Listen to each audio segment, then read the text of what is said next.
이제는 발표 세션으로 들어가겠습니다. 사회자를 소개해 드리겠습니다.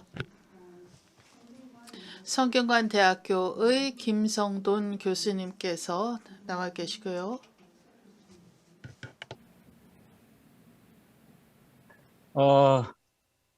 우리 자츠그 교수님의 그 기조 발제를 잘 들었고 이제 바로 발표 토론 시간으로 넘어가도록 하겠습니다. 저는 그 2부 사회를 맡은 성균관대학교 김성돈이라고 합니다. 2부 이 발표 세션은 두 세션으로 나누어져 있습니다.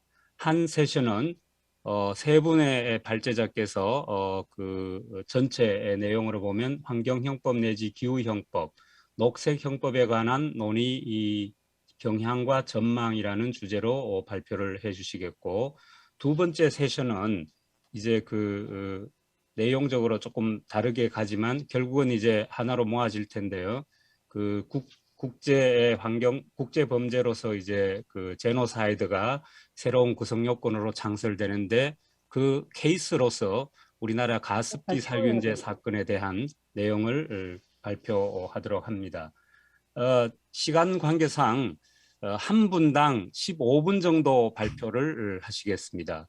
그리고 토론은 또 토론자들께도 5분씩 그 기회를 드리고 나머지 종합 토론을 한 20분 그 확보하는 것이 저의 과제입니다. 그래서 제가 그 과제를 잘 이행할 수 있도록 협조해 주시고 이제 제가 그 발표자를 그러니까 소개하는 것을 마치면 발표자께서는 바로 발표에 들어가 주시면 되겠습니다. 먼저 첫 번째 발표는 그 윤지영 한국형사정책연구원 선임연구원이십니다. 윤 박사님은 한국형사법무정책연구원에서 2009년도 박사학위를 받으시고 2010년도부터 바로 재직하시고 계십니다. 연세대학교 법무대학원 겸임교수로도 강의하고 계시고 의정부 지방검찰청 환경범죄수사자문위원 그리고 경찰청 과학수사자문위원으로도 활동하고 계십니다. 2016년에는 기후변화 위기 시대의 환경범죄 대응이라는 프로젝트를 수행한 것을 필두로 환경범죄로 인한 이익박탈 및 환경범죄 수사 강화 등에 대한 다수의 연구를 진행하였고 그 공로를 인정받아 2020년에는 환경부 장관 표창장을 수여하기도 했습니다. 이제 윤지영 박사님께서 발표를 진행해 주시겠습니다. 네, 안녕하십니까. 한국형사법무정책연구원의 윤지영입니다. 저한테 주어진 시간이 15분에서 20분 가량인데요. 최대한 시간을 맞춰서 발표를 끝내보도록 하겠습니다. 2016년 아카데미 시상식에서 영화 레버넌트로 생애 첫 나무주연상을 받은 레오나르도 디카프리오의 수상소감이 당시 큰 화제가 되었습니다. 레버넌트는 인간과 자연의 교감에 관한 영화였는데요. 영화를 촬영했던 2015년이 당시 역대 가장 더운 해로 기록이 되면서 눈을 찾기 위해서 남극 가까이로 가야 할 정도였다고 합니다. 그러면서 기후변화는 실제로 일어나는 일이고 우리가 마주하고 있는 가장 시급한 위협이라는 말을 하면서 다음과 같은 수상 소감을 남겼습니다. Billions of underprivileged people who will be most affected by this, for our children's children, and for those people out there whose voices have been drowned out by the politics of greed. I thank you all for this amazing award tonight. Let us not take this planet for granted. I do not take tonight for granted. Thank you so very much. 네, 우리 모두 대자연을 당연한 것으로 생각하지 말아야 한다는 그의 연설을 많은 사람들에게 울림을 줬습니다. 슈퍼모델만 사랑하던 배우에서 지구를 사랑하는 환경운동가로 활약 중인 그를 저는 개인적으로 아주 멀리서 응원하고 있습니다. 46억 년 동안 지구의 기후 조건은 끊임없이 변화했지만 산업화 이후 탄소 배출 증가로 인해서 인위적으로 기온이 상승이 되면서 상대적으로 짧은 기간 동안의 급격한 기후 변화로 인해서 인간은 그에 적응할 시간을 충분히 갖지 못하고 있습니다. 그로 인한 다양한 우려가 나오고 있는데요. 이런 기후 위기에 대응하기 위해서 대한민국은 올해 9월 기후 위기 대응을 위한 탄소 중립 및 녹색 성장 기본법을 제정했습니다. 한편 이 법 제정 이전인 2020년 3월 13일에 청소년 기후행동 소속의 청소년 19명이 정부의 소극적 온실가스 감축 정책으로 인해서 자신들의 생명권과 환경권이 위협받고 있다는 이유로 헌법소원을 제기해서 현재 계류 중인 상황입니다. 제가 알기로는 독일에서 올해 4월 29일에 연방기후보호법에 대한 일부 위헌 결정이 나온 것으로 알고 있는데요. 온실가스 배출량 감축 내용이 2030년까지만 규정이 되어 있고 그 이후의 감축 목표가 불충분해서 미래 세대의 기본권을 침해한다는 판단이 나왔습니다. 한편 한국의 형사법학회에서는 초국가적 환경범죄에 대한 국내법 적용의 가능성이라든지 환경형법의 행정 종속성 등에 대해 다룬 논문들이 최근에 발표되었는데요. 형법의 보충성이라든지 최우수단성을 강조하고 있고 종래의 환경범죄 대응과 차별화된 논의를 아직은 찾기 힘들다는 점에서 아쉬움이 있습니다. 국제사회 차원에서는 대규모 생태 파괴인 에코사이드를 국제범죄로 추가하자는 논의가 한창이라는 말씀을 앞에 자치고 교수님도 말씀을 해주셨는데요. 현재 에코사이드는 환경에 심각하고 광범위하거나 장기적인 피해가 발생할 가능성이 있음을 알고도 행한 불법적이거나 무자비한 행위로 정의가 되고 있다고 합니다. 지금 이 입법화가 어떻게 될 것인지 많은 사람들이 주목하고 있는데 저는 개인적으로 이런 국제범죄로서 포섭이 되는 입법이 하루빨리 이루어질 수 있었으면 좋겠다는 생각을 가지고 있습니다. 한편 제가 조금 흥미롭게 보고 있는 국가는 프랑스인데요. 2016년에 음식물 쓰레기, 즉 식료품 낭비 근절에 관한 법률 제정을 하고 있습니다.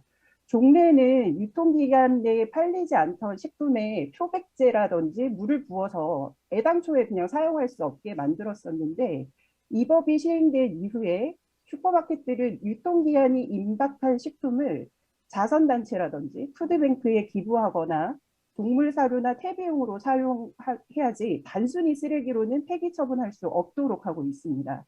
특히나 일정 규모 이상의 대형 슈퍼마켓들에게는 자선단체와의 기부 계약이 필수적이고 그 위반 시에는 징역 2년 또는 벌금 7만 5천 유로 이하에 처할 수 있도록 규정을 하고 있습니다.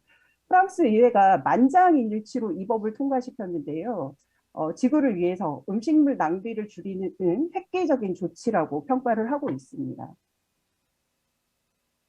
또한 프랑스는 2016년에 소비자법을 통해서 제품의 계획된 노후화, 즉 의도된 제품 수명 단축에 대한 형사처벌 규정을 도입했습니다. 예컨대 다들 기억하실 것 같은데 2016년에 애플이 신형 핸드폰의 구입을 유도하기 위해서 운영체제를 업데이트를 한 구형 핸드폰의 성능이 떨어진다는, 일부러 그렇게 떨어뜨린다는 의혹이 제기되었었습니다. 논란이 커지자 애플은 구형 버전이 갑작스럽게 전원이 차단되는 것을 막기 위해서 성능 저하 기능을 도입했다고 시인을 했었고요. 배터리 수명이 줄어들수록 이런 iOS의 처리 속도가 느려지도록 설계한 이른바 배터리 게이트와 관련해서 공식적으로 사과를 하면서 대체 배터리 교체 지원을 약속하기도 했었습니다. 또한 실제 프랑스에서는 우리가 사용하고 있는 이 프린터의 잉크가 20% 정도가 남아 있어도 작동이 멈추도록 설계가 되어 있다는 것에 문제 제기를 하면서 프린터 제조사에 대한 수사를 진행하기도 했었는데요. 해당 규정은 소비자를 기망하는 사기죄의 한 유형으로 도입이 되었지만 제품의 지속 가능성을 높인다는 측면에서 많은 관심을 받고 있습니다. 반면 독일에서는 이러한 프랑스의 입법들에 대해서 비판적인 논의가 전개되는 것으로 제가 확인을 했습니다. 자치고 교수님도 참여하셨던 것으로 아는데 올해 5월에 독일 미넨드에서 열린 세미나에서도 이런 주제들이 다루어진 것으로 알고 있는데요. 제가 참여하셨던 교수님들 중에 논문으로 발표된 그런 자료들을 확인해 보니까 볼프강 리치 교수님은 식료품 낭비와 관련해서 그 논문에서 현재 형법은 기후 보호를 위한 적절한 수단이 될 수 없다는 냉정한 확인만이 남아있다라는 평가를 내리셨고요. 그리고 엘리사 호벤 교수님은 제품 수명 조작과 관련해서 제품의 평균 수명을 소비자들한테 알리고 수리 가능성을 개선하도록 하면서 대응할 수 있기 때문에 유럽 차원에서 프랑스의 입법례를 참조해서 형법적인 수단을 통해서 지속 가능한 제품 설계를 하고자 하는 이 시도에 대해서 비판적으로 대처해야 한다는 입장을 밝히기도 하셨습니다.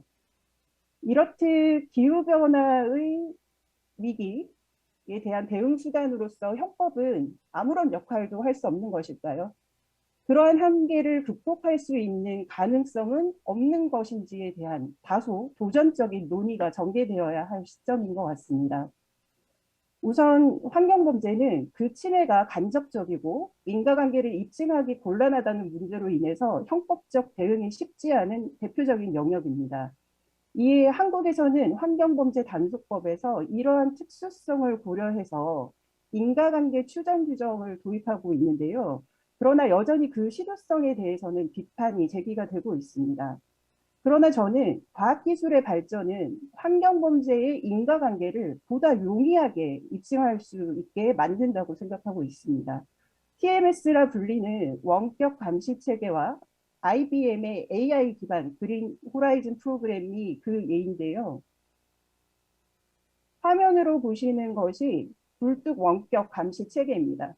종래에는 대기 오염을 단속하기 위해서 이 단속원들이 일반 성인의 허리 높이에 이르는 아주 무거운 이동식 대기 오염 물질 측정기를 들고 이 공장 굴뚝으로 올라가서 30분 이상 시료를 채취해야 했습니다. 그렇기 때문에 뭐 단속의 기동력이라든지 실효성이 떨어져서 이 범죄를 적발하는 것이 쉽지 않았었는데요.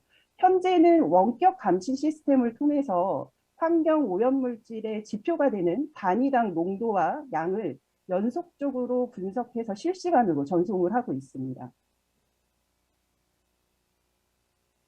그리고 또 하나 말씀드리고 싶은 것은 2015년부터 IBM이 위성과 광학 센서를 이용을 해서 수집된 자료를 활용해서 오염 지도를 만든 다음에 중국 베이징의 대기 오염 상황을 72시간 전에 미리 예측할 수 있는 프로젝트인 그린 호라이즌을 진행하고 있다는 점입니다.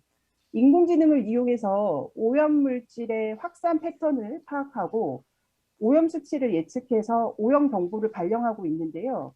궁극적으로는 대기 오염의 정도와 함께 그 오염원의 출처까지도 정확하게 파악할 수 있는 예측 시스템을 구현할 예정입니다. 환경범죄의 발생 시에 인공지능을 통해서 그 오염원의 출처가 파악될 수 있다면 인과관계의 입증 문제도 어느 정도 해결될 수 있을 것이라고 생각됩니다. 한편 형법상 보호법익은 현재를 살고 있는 인간을 중심으로 설정되어 있다는 한계가 있습니다. 앞서 독일에서 일부 위헌 결정을 내리면서 일종의 세대 간 정의, 서로 다른 시점을 관통하는 형평이라는 용어가 쓰여졌는데요. 이러한 세대 간 정의를 보장하는 자유권의 개념이 새롭게 제시되었습니다. 과연 이를 형법상 보호법익으로 정립할 수 있을지에 대한 논의도 향후 우리의 과제로 남아있지 않나라는 생각을 해봅니다.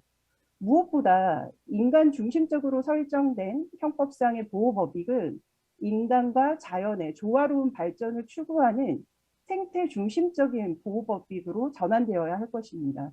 종래 동물은 주인의 소유물로서 손괴죄의 대상이 되었지만 이제 동물은 그 자체로 독립적인 법적 보호의 대상이 되고 있다는 사실은 이미 생태 중심적인 보호법으로의 전환이 시작된 예라고 볼 수 있을 것 같습니다. 다음으로 형사제재는 다른 수단들을 투입한 후 그래도 해결이 되지 않을 때 최후의 수단으로 투입해야 한다는 형법의 보충성 원칙도 형법이 기후위기 대응 수단이 되는데 그 한계로 작용하고 있는 것 같습니다. 사실 이는 문제의 심각성을 바라보는 시각차가 적지 않게 영향을 미친다고 생각하는데요. 민사적, 행정적 수단의 무용성이 증명될 때까지 형법은 마냥 뒷짐을 지고 있어야 한다는 주장에 저는 개인적으로 답답함을 느끼고 있습니다. 한국에서는 2015년에 청탁금지법이 도입되면서 당시에 이 법이 형법의 보충성 원칙에 반한다는 비판이 강력하게 제기되었던 적이 있는데요.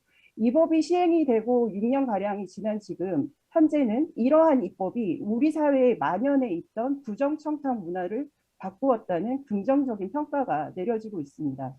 지구 종말의 시계가 1분 전을 가리키고 있는 지금 형법의 기능과 그 역할에 대해서 고민이 필요하다라고 생각이 듭니다. 인간의 존재 자체가 일정한 환경 오염을 유발하는 상황에서 그 누구도 기후변화의 책임에서 자유로울 수는 없습니다. 자동차나 난방을 이용하면서 우리는 모두 탄소 배출 증가에 조금씩 기여를 하고 있는데요. 그 자체가 곧 범죄는 아닙니다. 캠페인이 필요한 영역과 형법이 관여해야 할 부분은 마땅히 구분이 되어야 할 것인데요. 경제적 이윤을 추구하는 기업들이 법으로 금지된 행위를 서슴없이 저지르면서 생태계에 위협을 가하고 있다면 민사도 행정도 아닌 형사 제재를 수단으로 활용해야 하고 그 처벌은 단호하고도 확실해야 할 것입니다. 한편 형법의 적용 범위와 관련해서 국내에서 이제 한국에서의 논의들은 초국가적 환경 범죄에 대한 국내법 적용의 어려움을 제기를 하면서 개별 국가의 형법이 전 세계 범죄의 보완관 내지는 파수꾼 역할을 하는 것은 바람직하지 않다는 비판을 제기하기도 했습니다. 그러나 초국가적 환경 범죄에 대해서는 세계주의의 도입이 필요하다고 생각합니다. 생태학살이 국제범죄로 규정될 경우에 개별 국가들이 이런 입법을 단행해야 할 것으로 보이는데요. 기후위기를 극복하기 위해서는 개별 국가가 보완관이건 파수꾼이건 적극적인 역할을 수행해야만 할 것입니다.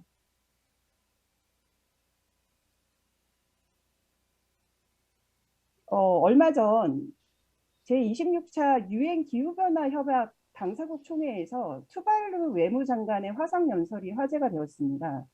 호주와 하와이 사이에 위치한 남태평양 섬나라인 투발루는 총 9개의 섬으로 이루어져 있다고 하는데요.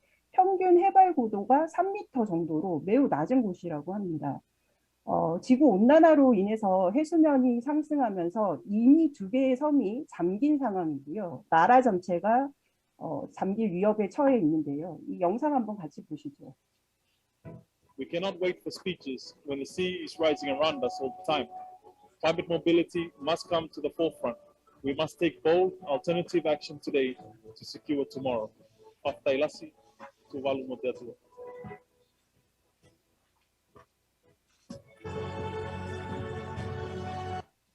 지구촌 어딘가에서 사람들의 생존이 위협받고 있는 지금 과연 형법은 기후위기 국면에 아무런 역할도 할 수 없는 것인지 함께 머리를 맞대야 할 것입니다. 감사합니다. 예, 윤정 선임연구원께서 좀 긍정적인 어떤 그 마인드를 가지고 기후변화, 환경 문제에 형법이 적극적으로 그 개입해야 한다 하는 그런 전환적 사고를 일깨우는 재미있는 여러 가지 이 자료들을 모으고 통찰력을 보여주셨습니다. 두 번째로 소개할 연사님은 히로가츠 가와구치 교수님입니다. 일본 메이지 대학교에서 형법을 가르치고 계시는 가와구치 교수님은 1984년에 일본 오사카 소재 간사이 유니버시티에서 LLM 학위를 받았고 1996년에는 독일 프라이부르크 대학교에서 박사학위를 취득했습니다. 2018년도부터는 메이지 대학교에서 형법을 가르치고 계시는데 저와는 개인적으로 90년에 한 2년 동안 프라이부르크에서 같이 공부한 적이 있는 친구와 같은 사이였는데 건 20년 만에 오늘 이 자리에서 처음 만나게 되어서 인사를 나누게 되었습니다.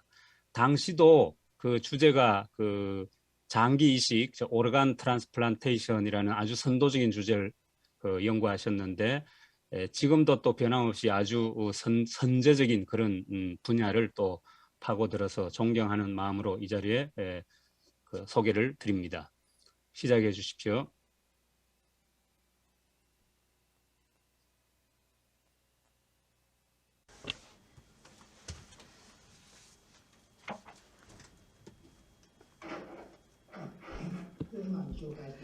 지금 소개받은 가오거치입니다. 저도 김성도 선생님 오랜만에 뵙고 정말 반가웠습니다.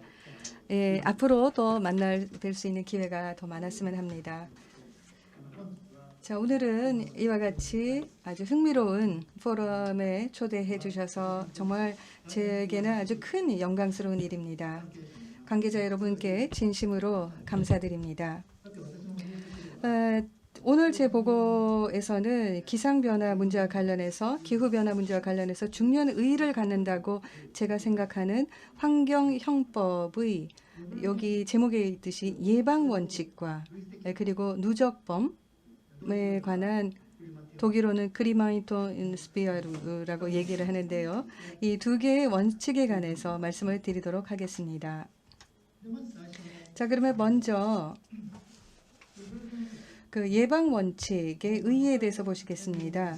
기후 변화 문제, 특히 지구 온난화 문제에 관련해서 환경법 분야에서는 이른바 예방 원칙 또는 사전 배려 원칙이라고도 말을 합니다만은 이 예방 원칙이 강조되고 있습니다. 그래서 이것을 환경형법에 대한 적용을 할 것인가 하는 것이 문제가 되는데 EU에서는 이 예방 원칙에 따라서 이건 EU의 싱크탱크 홈페이지에서 제가 가지고 온 것인데요. 이 예방 원칙에 따라서 의사결정자는 그 환경 또는 그 인체 건강에 미칠 위험에 대한 과학적 증거가 불확실한다 해도 그 위험성이 높은 경우에는 예방 조치를 도입할 수 있다고 이렇게 하고 있습니다. 그렇지만은 일본에서는 이와 같은 예방 원칙을 환경형법에 도입하는 문제에 대해서는 전통적인 형법학 입장에서는 신중한 의견이 많습니다. 그리고 입법을 보더라도 가령 환경온난화 대책 추진에 관한 법률이 1998년에 제정이 됐는데요. 이 법을 보면은 지금 자스가 선생님께서도 말씀하신 온실가스 배출 자체를 처벌하는, 그러니까 대상으로 하는 벌칙은 없습니다. 그렇지만 아까 그 선생님의 보고에도 있었듯이 보시면은요. 그 선생님의 논문에서 제안하시는 것처럼 평균적인 온실가스의 집중적 상승, 다시 말해서 기후변화 자체를 결과로 삼는 이 결과범의 창설도 지금 고려되고 있습니다. 이와 같은 예방 원칙적 규제가 필요한 영역에서는 이를 담보할 형사 규제 방안을 입법론을 포함해서 검토하는 일이 환경형법학에 요구되고 있다고 할 수 있을 것입니다. 이 예방 원칙과에 관련해서 최근 일본에서 다시 주목받고 있는 누적법에 관한 일본의 논의를 제가 잠깐 소개를 드리겠습니다. 그러면서 이를 통해서 기후변화 문제와의 관련성을 고찰을 해보도록 하겠습니다. 자, 그러면 먼저 독일에서의 논의를 소개해 드리겠습니다. 독일에서는 누적범에 대한 개념이 지금 어떻게 전개되고 있는가에 대해서 말씀을 드리죠. 독일의 환경형법에 관한 이론적인 문제로서 지금 가장 활발하게 논의되는 테마 중에 하나로 이 쿨렌 선생, 로탈 쿨렌에 의해서 제창된 누적법 이론을 들 수가 있겠습니다. 이 이론은 구체적으로는 독일 형법 324조의 수역 오염죄 내지는 뭐 수질 생태계 오염죄 이렇게 번역되는 경우가 있는데 그 해석을 둘러싸고 전개됐습니다. 이 동조 제1항은 권한 없이 수역을 오염시키거나 또는 기타 해당 수질을 악화시키는 자는 5년 이하의 자유형 또는 벌금에 처한다라고 규정이 되어 있습니다. 근데 이제 문제가 되는 사례로는 지금 보시는 바와 같이 이런 사례가 있습니다.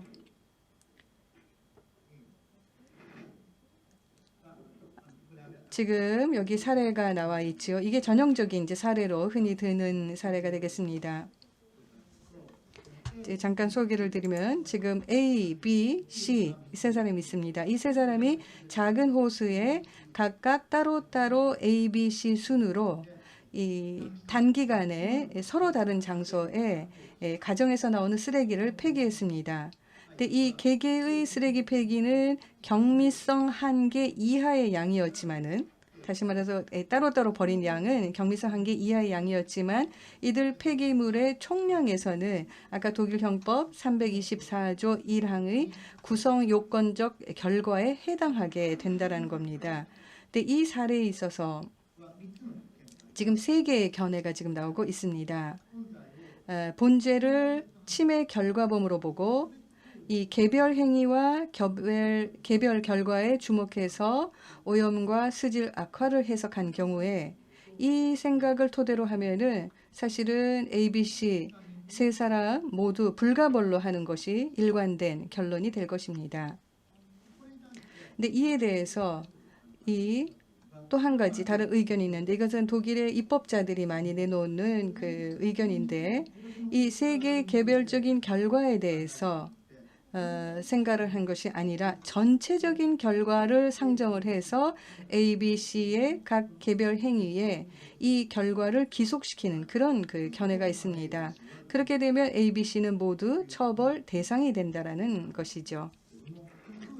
그 다음에 쿨렌의 이 누적범 구상이라고 하는 것은 보시는 것이 이 어떤 전체 행위서를 이론적으로 명확히 하려는 것입니다. 다시 말해서 이 누적범에서는 개별 행위와 침해 또는 위태화의 사이에 인과관계를 요하는 것이 아니라 이 형벌 위협 없이는 다수의 행위가 반복되면서 보호된 수질 기능에 장애가 일어날 법한 그런 행위의 범죄화가 이루어지는 것으로 인과관계 문제가 회피되는 점에 포인트가 있는 것으로 봅니다. 근데 이에 대해서 그 다음에 자츠거 선생님은 잘리거죠. 잘리거는 보시면 3번째 견해를 내놨습니다. 이것을 구별 접근법, 구별 어프로치라는 견해를 내놓았습니다. 결론적으로 말씀드리면은 이 구별 접근법은 C만이 처벌 대상이 된다라는 것입니다. 그래서 이 견해는 결국은 개별 행위를 한 제1행위자와 후속 행위자의 책임 영역을 구별해서, 그래서 우선 제1행위자 상기사례 A조에 대해서는 행위자에 의해서 야기된 부분 결과에 한해서만 귀속되게 된다. 그래서 죄책을 지지 않는다. 이렇게 하는 겁니다. 그리고 후속 행위자에 대해서는 귀속 가능하지만은 경미성 한계를 넘지 않았다 하고, 근데 저는 이제 쿨렌 교수가 말하는 3명 모두 처벌하는 그런 것이 저는 결론적으로 타당하다라고 생각을 합니다.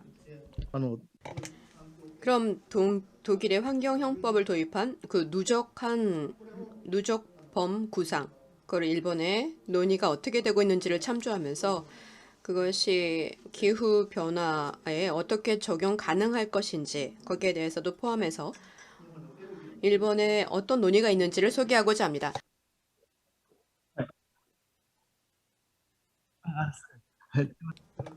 네. 네, 그러면은 말씀드리겠습니다. 다음으로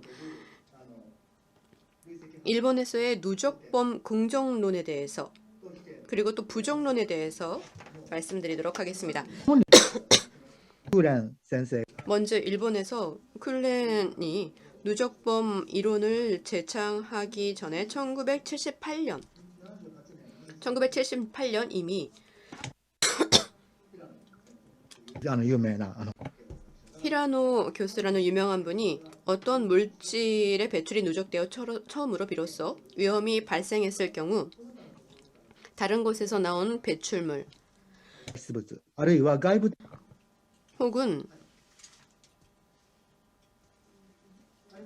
혹은 외부적 조건과 경합하여 처음으로 위험이 발생할 경우 혹은 그 물질이 현재의 과학적 지식으로는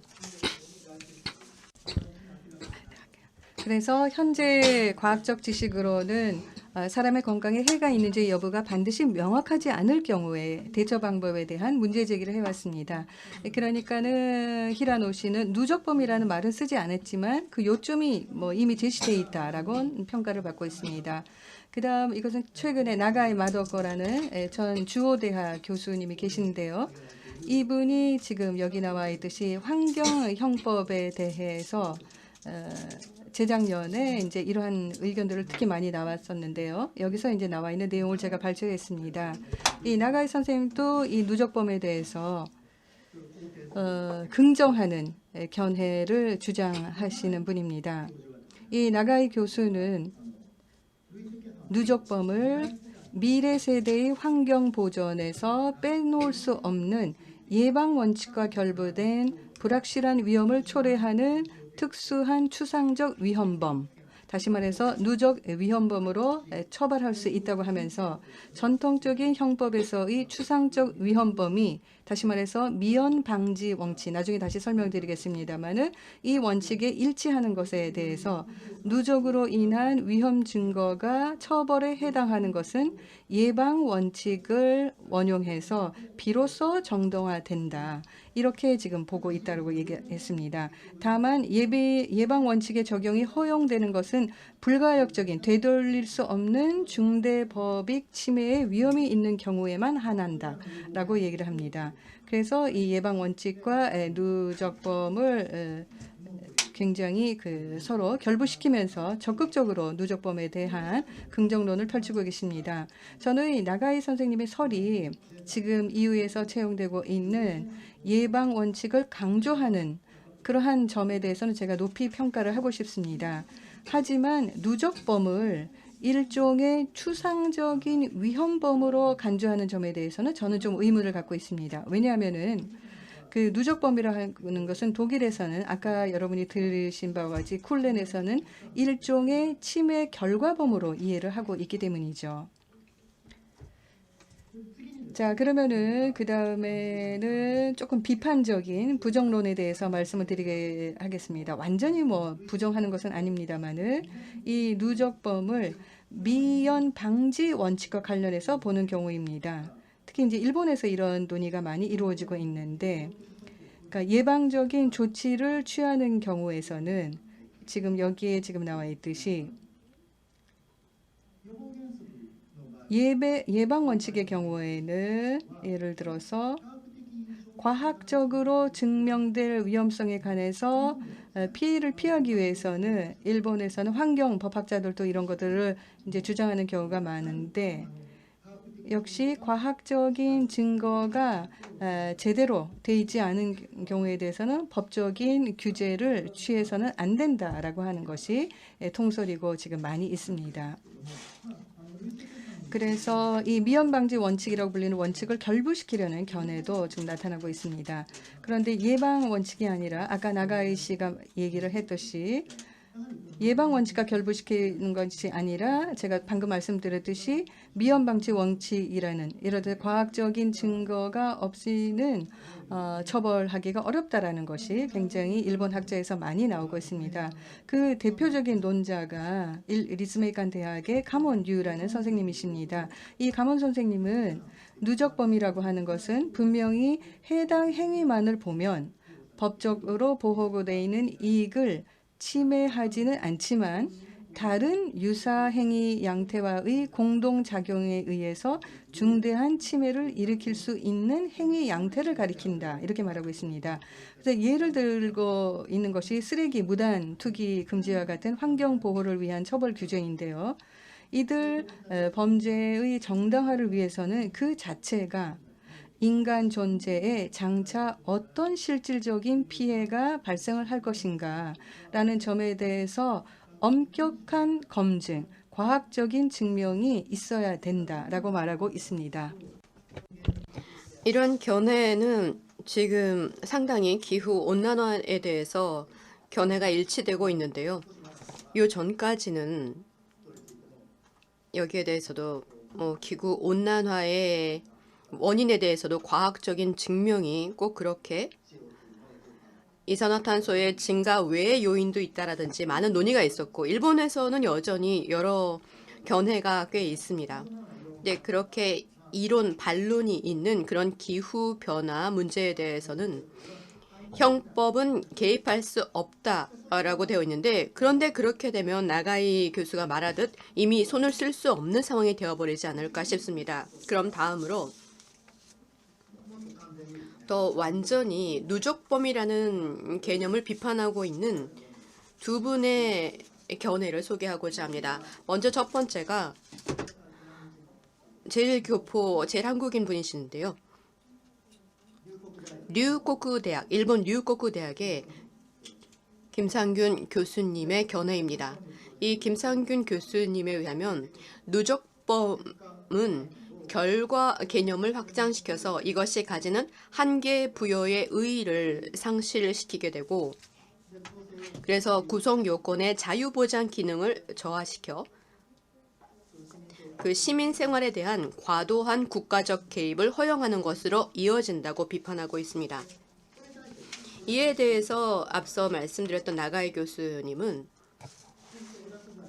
수질 오염죄 처벌이라는 것은 아무런 구성 요건의 자유보장 기능을 저하시키는 것이 아니고, 그 수질 기준이라든지 총량 배출 기준이 경험칙상 합리적 범위 내에 있는 한 그 법정 요건은 시민 생활에 대한 과도한 국가적 개입이 아니라 바로 수체, 즉 수질 생태의 오염, 이것을 위법이라고 함으로써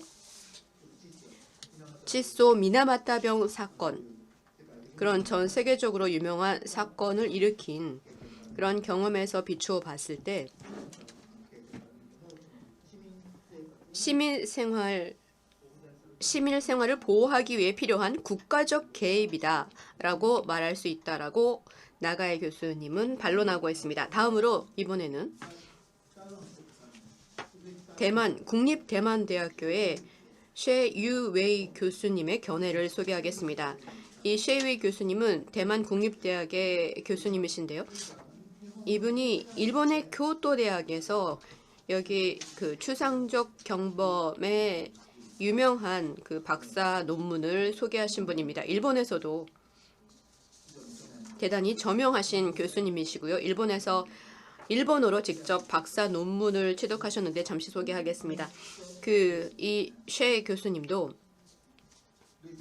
누적범은 이 리스크 컨트롤의 일환이고, 이 리스크 위험성의 개념이 형법 이론으로 침투되고 있는 것의 상징이며, 예측 불가능한 리스크에 대한 사람들의 불안이라든지 불신을 해소하겠다는 명목으로 과도한 예방적 개입이 누적 개념을 통해서 쉽게 정당화된다라고 비판하고 있습니다. 그리고 그 이유는 누적범이 형법의 그 기본 원리에 위배될 뿐만 아니라 과잉적인 사회적 리스크 매니지먼트이기 때문이다. 그리고 또 게다가 우리는 미래 세대가 어떤 가치관을 갖고 있는지, 그리고 또 어떤 관심과 욕구, 희망을 가질지는 지금 단계에서는 알 수가 없다.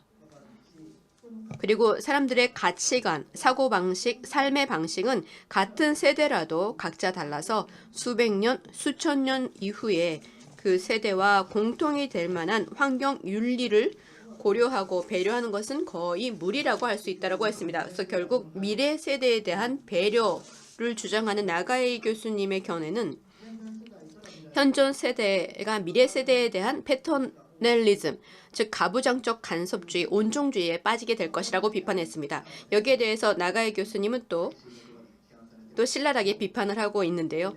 요점만 말씀드리자면 지구의 온난화, 기후변화 등이 불확실한 리스크에 불과하고 또 그 인과관계 예측에 관한 어느 정도의 부분적 증명의 축적은 있지만 확실한 증명이 부족할 경우가 있다라고 해서 그냥 그 증명이 완전히 될 때까지 기다리면은 결국 주저앉아서 죽음을 기다릴 수밖에 없지 않냐. 그래서 지구 환경의 위험성에 현재 직면하고 있고, 물론 아직 드러나지 않는 부분은 있지만 과학적으로 증명되지 않는 부분은 있지만 일본의 속담에 유비무환이라는 말이 있습니다. 그래서 유비무환처럼 미리 준비하는 것이 현 단계에서 유일하게 할 수 있는 리스크 매니지먼트이다 라면서 이 리스크 매니지먼트가 과잉이다, 너무 과도하다, 그런 부분은 없다라는 반론을 했습니다.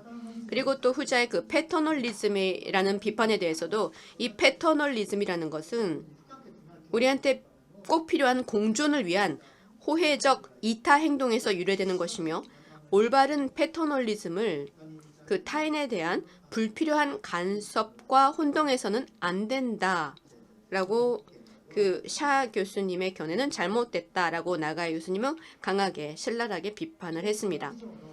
그래서 이상 이런 견해를 정리해 보면은 비교적 젊은 세대의 교수님은 다른 나라는 어떨지 모르지만요. 예방 원칙이라든지 또 형법이 개입하는 것에 대해서 말씀드리고 있는데요. 형법이 이 환경과 관련해서 기후와 관련해서 개입해서는 안 된다라는 견해가 일본에서는 좀 유력하고요. 그리고 아까 말씀드렸던 누적범에 대해서도 부정적인 견해가 유력하다고 볼 수 있습니다. 예, 저와 또 나가이 교수님은 거기에 대해서 반대 입장입니다. 그것도 유용하다라고 저희는 보고 있는 것이죠. 그런 상황입니다. 일본에서는 현재. 다만 저는 나가이 교수님의 그 앞서 말씀드렸던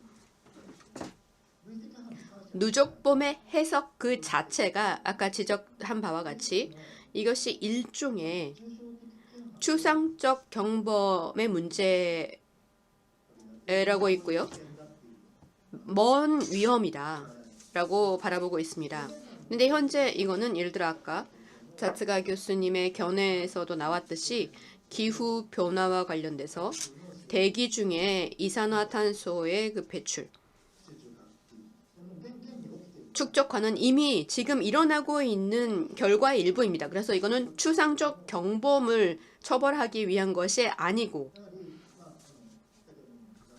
자츠가 교수님 보고에서 있었듯이 결과범이죠. 결과범, 침해 결과범의 일종으로서 이것을 바라봐야 된다라고 하며 그 해석론적으로서 저는 앞서 그 귀속 문제라든지 인과관계 문제에 대해서도 자츠가 선생님 교수님의 발표에서도 있었지만 그 하나의 유형으로서 그리고 해석으로서 이 누적범 구상이라는 것은 미래 환경 형법과 관련해서도 유익한 것이 아닐까 생각하고 있습니다. 그리고 예방 원칙을 채택해야 된다는 관점에 대해서는 저는 나가이 마도카 교수님의 의견에 찬성합니다. 환경 형법도 특히 과학적 원인의 규명을 기다리다가는 이미 손을 쓸 수 없는 기후변화 문제가 일어나고 있습니다. 일부 교수님들은 이미 늦었다, 손을 쓸 수 없다라고 하시는 분도 계시지만요. 그리고 또 한편 해양 플라스틱 문제도 있습니다. 바다에 플라스틱 쓰레기가 계속 축적돼서 물고기 등등이 그걸로 인해서 죽어가는 상황에 대해서도 생태계, 인체에 대한 어떤 영향이 있는지라는 것은 아직 완전히 과학적으로 증명되진 않았습니다. 규명되진 않았지만 지금 바로 대책을 강구하지 않으면 나중에는 어떻게 정말로 되돌릴 수 없는 상태가 됩니다. 그래서 플라스틱 쓰레기 문제 등에 대해서도 지금 이 현 단계 대처를 해야 됩니다. 그래서 여기에는 누적범의 구상이라는 것이 역시 도움이 되지 않을까 싶습니다. 그래서 그러한 측면에서 지금 말씀드린 그런 예방 원칙과 또 누적범, 이런 해석 도구를 통해서 새로운 입법화를 할 때에도 이것들이 유용한 도구가 되지 않을까 싶습니다. 다만 입법에 있어서 구체적으로 그러면은 어떠한 기후 변화 문제와 관련해서 구체적으로 어떻게 범죄 유형을 만들어 갈 것인지 이게 사실 상당히 어려운 문제인데요. 여기에 대해서는 오늘 다른 교수님들의 또 박사님들의 말씀을 들으면서 앞으로 연구 주제로 삼고자 합니다. 경청해 주셔서 감사합니다.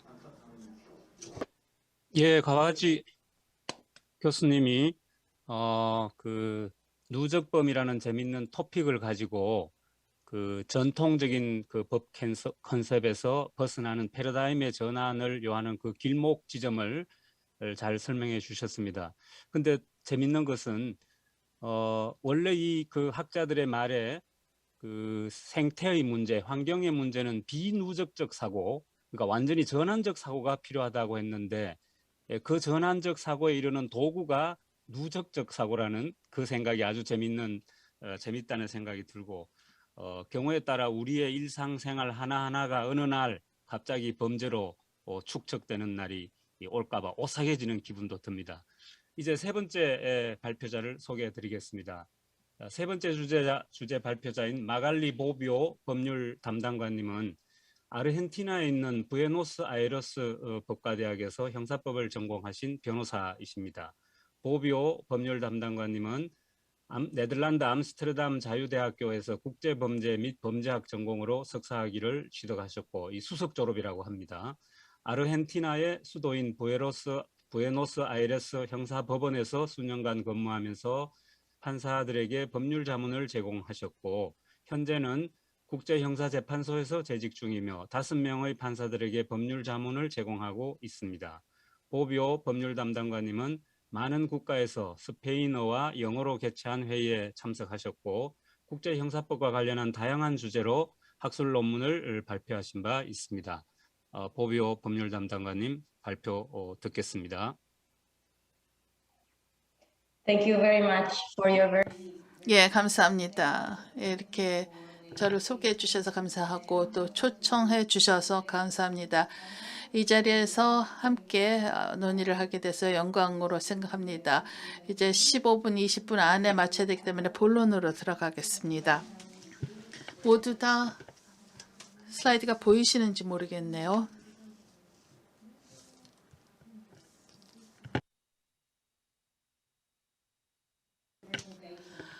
발표 자료입니다. 네, 저는 오늘 이미 여러 연사들께서 언급한 것에 대해서 말씀드리겠습니다. 그것은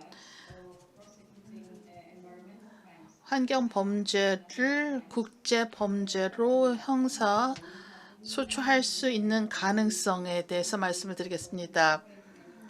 새로운 환경 범죄, 에코사이드라고 하는 것을 도입하는 것에 대해서 또 그것을 로마 규정 하에 국제 범죄로 규정하는 것에 대해서 논의가 있었죠.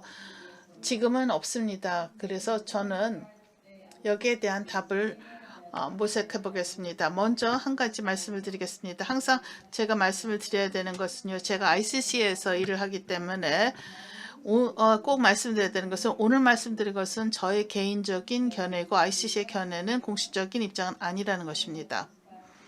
그래서 이것을 먼저 말씀드리고요. 두 가지 점에 대해서 말씀드리고 싶습니다. 첫 번째는 환경 범죄의 ICC 기소가 현재 법 체계 안에서 가능한가? 그것은 법적인 관점에서 보고자 합니다. 그리고 또한 그것이 가능하다면 실질적으로 이것이 실효성이 있느냐, 실제로 이것이 현실화가 될 것이냐에 대해서 한번 살펴보겠습니다. 물론 이것은 또 정책적인 관점도 있겠죠. 법적인 문제부터 살펴보겠습니다. 사스커 교수가 미리 언급을 하였지만은요. 로마 규정에서 이 환경에 대한 범죄를 언급하는 유일한 조항은 8조 2항 B, 그러니까 2항 B4입니다. 이것은 예상되는 국제적이고 적재적인으로 시작이 되고요. 이 자연 환경에 대해서 광범위하고 장기간 피해를 입히고 그러한 피해를 야기하는 것을 인식하고 의도적으로 공격을 개시할 때 이것은 전쟁 범죄로 간주하는 것이고 ICC 관할 범위에 들어가죠. 근데 여기에서 생각해 볼 것이 몇 가지 있고 몇 가지 충족돼야 되는 조건이 있습니다. 비례성의 원칙이 그 중에 하나이고요. 그러나 가장 제약이 되는 것은 제가 보기에는 이 범죄가 저질러지는 것은 국제 갈등 내지는 분쟁이라는 맥락 안에서 저질러져야 된다는 것입니다. 그러나 아시다시피 대부분의 환경 범죄는 전쟁 상황에서 저질러지지 않습니다.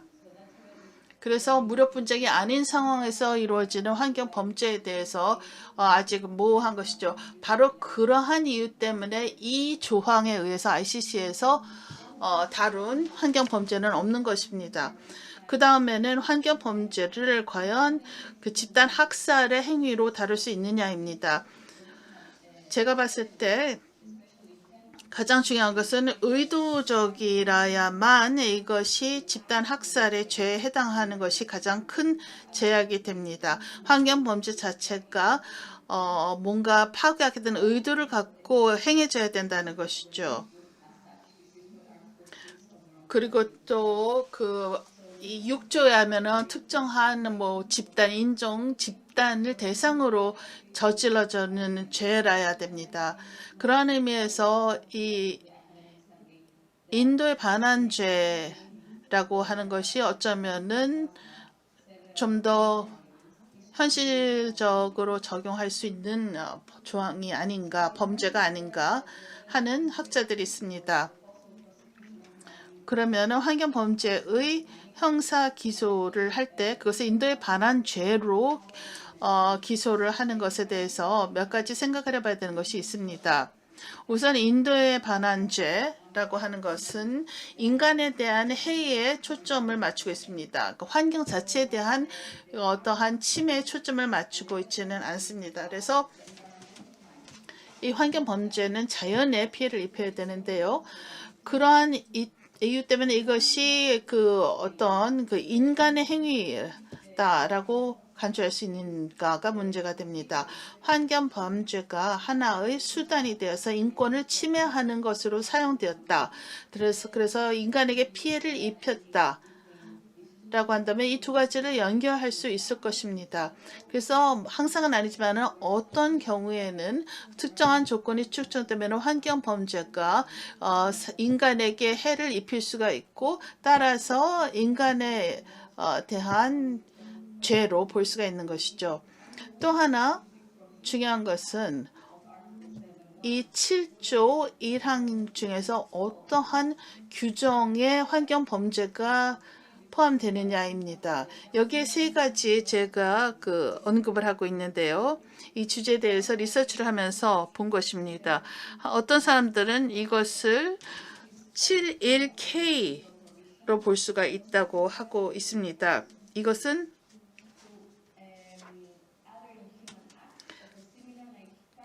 이 1항에서 언급된 행위들과 유사한 성격의 비인도적인 행위를 말한다라고 말하고 있습니다. 여기에 두 가지 조건이 충족되어야 됩니다.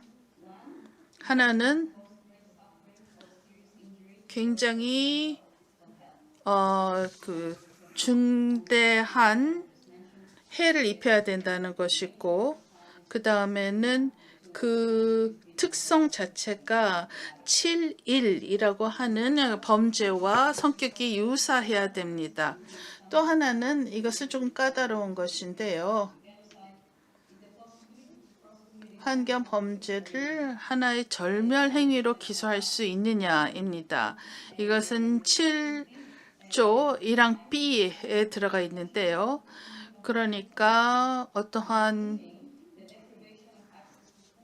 주민을 말살하기 위해서 식량과 의약품에 대한 접근 박탈과 같은 생활 조건에 대한 고의적 타격을 말하고 있습니다. 여기에서도 어떤 의도적인 행위라야 한다라는 조건이 충족되어야 합니다. 객관적으로 봤을 때 이러한 행위로 인해서 주민의 일부에 피해를 입혔다라고 하는 것이 수립이 되어야 됩니다. 그렇지 않는다면은 이 항에 의해서 기소는 불가능합니다. 세 번째 가능성은 이것을 주민의 추방 또는 강제 이주로 간주할 수 있느냐입니다.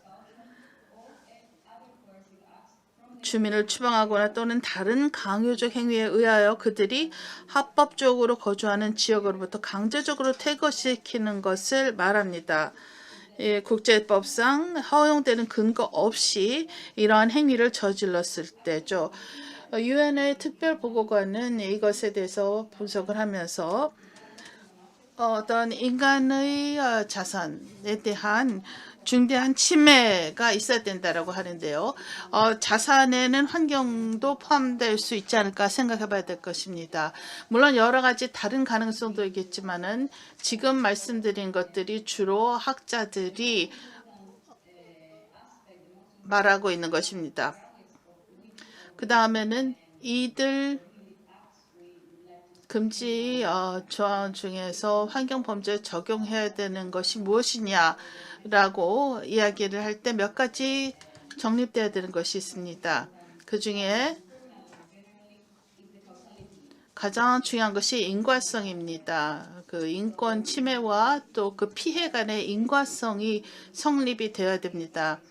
이것은 형법에 일반적으로 적용되는 것이죠. 그러니까 어떤 환경적인 어떠한 파괴 행위와 또 인권 침해가 어떤 인과성이 있어야 된다는 것이죠. 또한 세스코 교수님께서 말씀하신 것은 로마 규정 30조에 들어가 있는 조건입니다. 그러니까 무엇보다도 의도적으로 그리고 또 인식하에 이러한 행위가 이루어졌다라고 하는 것이죠. 여기에서 이 30조라고 하는 것은 간접, 직접 행위, 어떤 인과성을 모두 다 포함하고 있다고 합니다. 그러나 여기에 대한 컨센서스는 없습니다. 이 조항에는 이 조항이 적용될 수 있느냐에 대해서 의견도 있는데요. 그러니까 어떠한 결과를 의도적으로 원하는 사람 내지는 인식을 하고 있는 경우가 있는데요. 그것에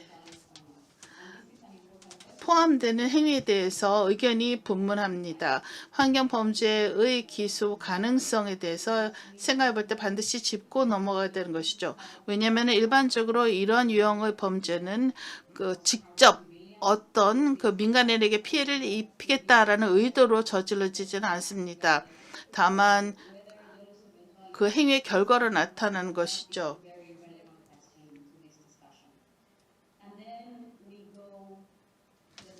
그 다음에는 그 내용으로 들어가 봐야 됩니다. 이것이 일반 범죄와 환경 범죄의 차이인데요. 이들 반하는 죄로 환경 범죄를 기소하기 위해서는 또 몇 가지 조건이 충족되어야 됩니다. 그 행위 자체가 어떤 광범위하고 체계적인 공격의 일부라야 됩니다. 그래서 민간인 주민의 일부를 말살하기 위한 것이어야 되는 것입니다. 그와 함께 그것이 각 국가나 조직의 정책에 따른 것이라야 됩니다.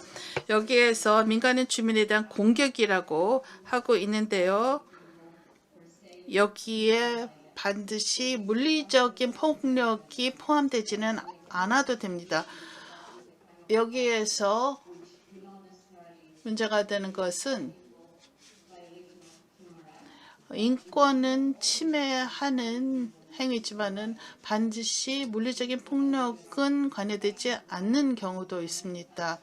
그러한 이유 때문에 환경 범죄가 인과성의 원칙도 충족시켜야 되고 그리고 또 인간에게 초래한 피해도 성립이 됩니다. 그리고 또 항상 이것이 물리적인 폭력은 관련되지 않는 경우도 있기 때문에 굉장히 이것에 대해서 논의를 해야 되는 것이죠. 공격 자체가 그리고 직접 민간인 주민을 대상으로 한 것이냐에 대해서 해석이 분분할 수 있습니다.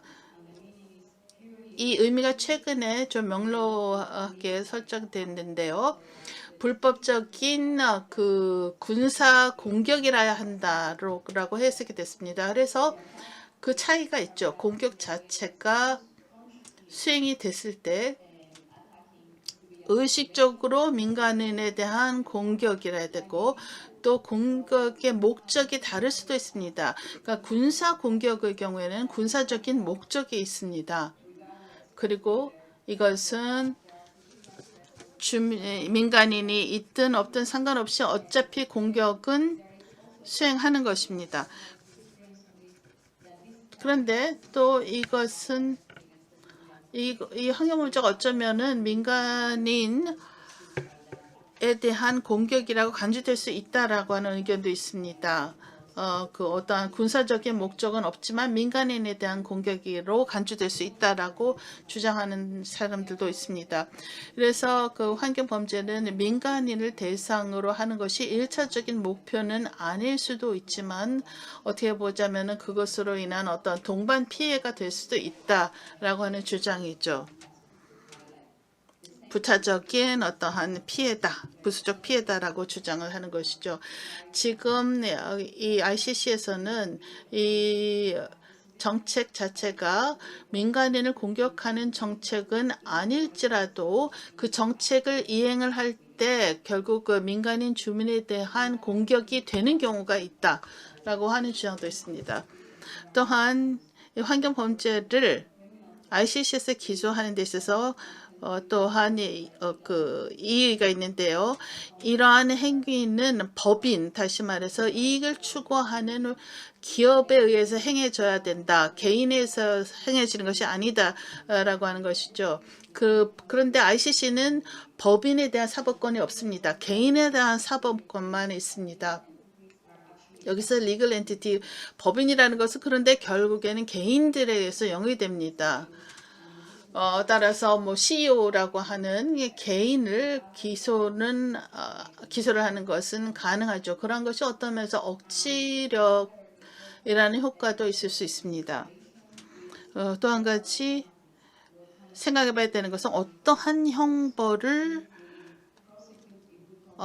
처할 것이냐, 어떤 사람을 기소를 하고 이 사람을 유죄로 판결하면, 그러니까 환경 범죄에 관여한 내지는 인도에 반환죄에 관여한 CEO가 있으면은 형벌을 무엇을 줄 것이냐, 수감을 할 것이냐, 감옥에 넣을 것이냐, 그것으로 충분한 억지력이 있을까 하는 것들 생각해 봐야 되죠. 그래서 여기서 또 롬 규정의 7항을 보면 벌금도 포함될 수가 있습니다. 또 미래 이익이라던가 또는 자산 내지는 그런 범죄로 인해 취득한 이익을 몰수하는 방법도 있습니다. 그것이 어떠 보자면은 이러한 범죄에 있어서는 가장 큰 억지 효과가 있는 형벌일 수 있습니다. 그러면 특정한 장소에서 이러한 모든 조건들이 충족되었다고 가정해 봅시다.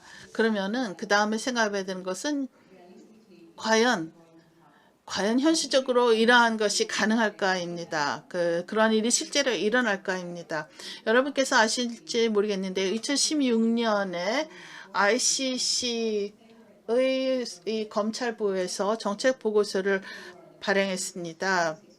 여기에서 어떻게 기소하고 또 조사할 사건을 선정하느냐에 대해서 설명을 하고 있는데요.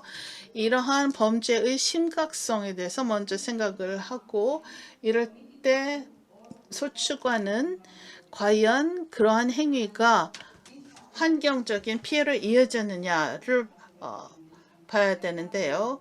아직까지는 없었습니다. 몇 개의 NGO라든가 또 올브라이스 등등에서 이것은 그러니까 아마존에서 일어났던 행위 같은 것에 대해서 최근에 커뮤니케이션이 있었죠.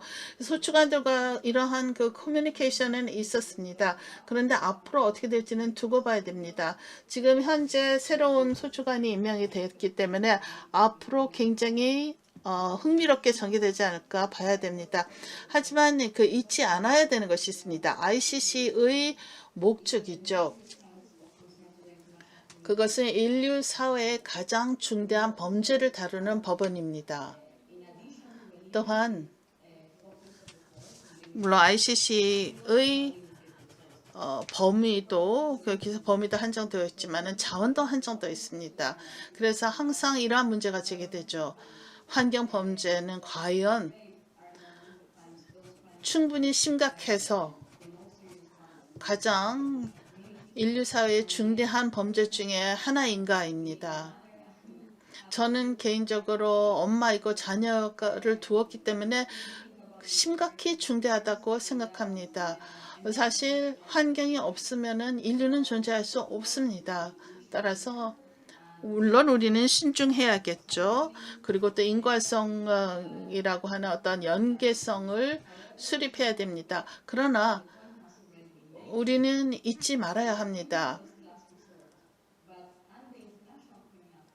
이 사실 최후 수단으로서 형사법이 존재하죠. 특히 ICC도 그렇습니다. ICC와 같은 경우는 국내법이라든지 국내에서 여러 가지 국제 소단이 다 소진됐을 때 ICC로 가는 것이기 때문에 그러니까 국내에서 이러한 기소를 하지 않거나 하지 못하거나 할 때만 ICC로 갈 수가 있는 것입니다. 결론을 내리겠습니다. 저는 다른 분들의 의견에 대해서 굉장히 관심이 많습니다. 그래서 로마 규정을 수정하자는 제안에 대해서 저는 찬성합니다. 그러면은 이러한 유형의 범죄가 좀 더 간단하게 기소될 수가 있고요. 물론 여기에는 어떠한 법리적인 사고나 창의성이 필요합니다만은 이것을 고민하는 중에 계속 이런 범죄는 행해지고 있습니다. 또 아시다시피 로마 규정을 수정하거나 개정하는 것은 수년이 걸릴 것입니다. 그동안은 어떻게 할까요? 그동안 우리는 이것에 대해서 연구를 하고 이 가능성에 대해서 계속 생각을 해야 됩니다. 그러한 목소리를 내면서 각국들은 할 수 없이 그러한 국내 시스템을 강화할 것이고 이러한 문제에 더 많은 관심을 기울이게 될 것입니다. 그래야만 환경 범죄가 행해지는 것을 예방하는 효과가 있죠. 네, 감사드립니다. 질문 있으면 기꺼이 대답해 드리겠습니다. 예, 보비오 법률 담당관님께서 현재 로마 규정을 가지고 환경 범죄에 대한 기소 가능성을 이제 모색을 해봤습니다. 이 다음에는 이제 실제 우리 에코사이드로 그러니까 규정될 수 있는 그런 실제 사례, 가습기 살균제 사례를 가지고 발표하는 시간을 2세션으로 하겠습니다. 2세션에서 발표해 주실 최예용 환경보건시민센터 소장님은 학자이면서도 실천가이십니다. 2010년도부터 2018년도까지 환경보건시민센터 소장을 역임하셨고 2021년부터 다시 또 소장직을 맡고 계십니다.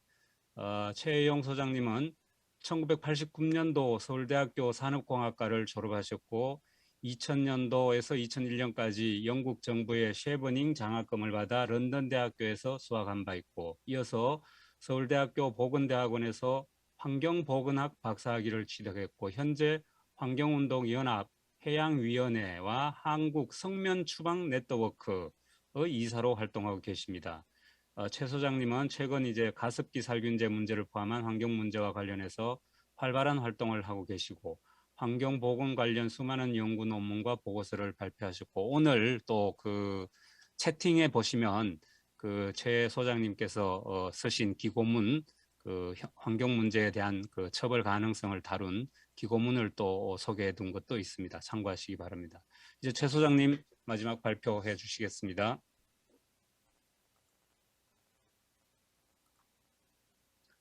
Okay. Thank you for introducing me. 네, 친절한 소개 말씀 감사합니다. 이 기회를 빌어서 굉장히 심각한 이 가습기 살균제에 대해서 말씀을 드리겠습니다. 해외분들은 잘 모르실 수도 있는 이슈인데요. 오늘 이제 국제형사재판소에서 법률 담당관도 오셨습니다. 제가 법적인 그런 배경을 갖고 있지는 않습니다. 그런데 이런 법률적인 이야기를 듣고 또 이런 범죄, 환경 범죄의 이야기를 이런 법적인 관점에서 들을 수 있게 되어 매우 좋은 기회였습니다. 예, 그러면 이 가습기 살균제에 대해서 말씀을 드리겠습니다. 가습기, 우리나라 분들은 이제 가습기 다 잘 아시죠? 한국에서는 가정에 많이 보급되어 있습니다. 사실 겨울철에 가정에서 그리고 사무실에서 가습기를 많이 틀고 있습니다. 특히나 어린 아기가 있는 집 그리고 또 노인 인구가 거주하는 집에서는 가습기를 틀어서 습도를 조절을 합니다. 의사들도 이런 적정 습도를 유지하는 것이 좋다라고 권장을 하는데요. 가습기에 물탱크가 있어서 이 물을 끓여서 증기가 나오는데요. 이 안에 미생물이 번식할 수가 있습니다. 그래서 계속 이 물탱크를 세척하라고 하는데 사실 가습기 관리가 그렇게 쉽지가 않습니다.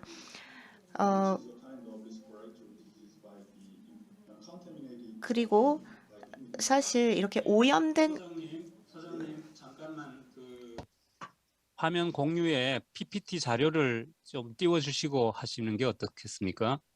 지금 띄웠는데요. 지금 나타나지 않고 있는 것 같습니다. 아, 그렇습니까? 예. 예, 오케이. Sorry about that.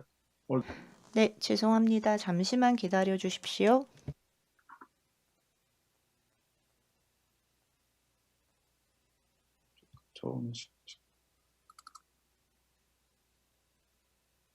예, 됐습니다. 아, sorry about that.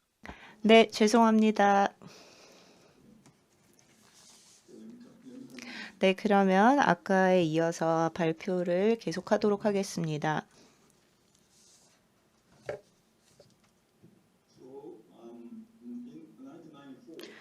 (1994년에) SK화학에서 이 가습기 살균제를 개발을 했습니다. 이게 액상형이었고요. 이런 식으로 광고를 했습니다.